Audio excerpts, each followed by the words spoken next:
This is the LTL update presented with DDC FPO. Perhaps most well known for their freight billing, DDC is a global BPO provider that offers a wide range of freight back office solutions. Today I'm joined by Donna Kintop, Senior Vice President of Client Experience. Welcome, Donna. Hey, Zach, great to be back with you again. It's been quite some time. Right on, correct. And we've got a lot to cover today, so let's dive right into it. So how would you recommend an LTL carrier plan for peak season with a risk of another COVID outbreak? That's a great question, Zach. You know, we learned a lot through the first and second quarter of this year. This industry has done a phenomenal job of being very adaptable to the changing situations and making sure that service is always delivered to their customers. Going forward into peak season, I think what we're looking at is almost a perfect storm. We've got a political situation arising in the next couple of weeks with the election coming up. We've got peak season upon us. We do have the potential for COVID resurgence. And then we're looking forward to January 1st with the Brexit changes that are upcoming. So, you know, we're recommending to our partners and carriers that, you know, they really do examine a number of areas. Their forecasting is key. Look at their data and make sure that they understand volumes are rising. What can they do to manage that? They need to look at their staffing levels. They need to look at how to flex different geographies. And they need to rely on their operational partners to make sure that they put plans in place to manage each of these individual events should they occur. Yeah, now let's talk about that last point there for a second. What advice do you have for an LTL carrier optimizing their current operation? Yeah.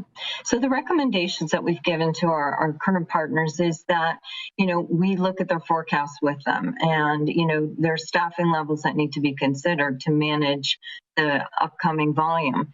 Many of the carriers do the majority of their billing in the evening hours from maybe 5 p.m. to midnight. Those are difficult hours to staff with existing team members. And so, you know, DDC as a carrier partner, an operations partner, we have the ability with labor elasticity to expand and contract our staff quickly and work those prime hours without adding a great deal of overtime to the carrier's payroll. We're looking at potentially balancing and looking at the carriers to help us balance geographic volume. So maybe you put some volume in different locations that you haven't in the past, just to make sure that there are contingency plans in place and you utilize your work from home options and you utilize various geographic locations to always be able to deliver the service you need. So basically, you know, go to a variable cost model for some of those staffing needs, especially as we're preparing for some surges and potentially some dips outside of the norm, correct? Yeah. Absolutely. Yeah. Looks like that peak season might last just a little bit longer this year. And so, you know, we're trying to counsel our partners that, you know, potentially they may be handcuffed, you know, to some overhead comes first and second quarter that they don't want to be based on government regulations. So, you know, to look to their operations partner to help fill the gaps and help them manage the valleys and peaks. Yeah, so you mentioned earlier in your topics about, you know, how some of these other variables are going to impact the LTL environment. What are your thoughts on how Brexit is going to impact the global environment? Brexit is going to be interesting, you know, due to the timing and very few decisions made yet. Brexit's going to have an impact globally. Here in the U.S., you know, with the exports out of the UK into the US, last year in 2019, we saw about $73 billion worth of product brought into the US.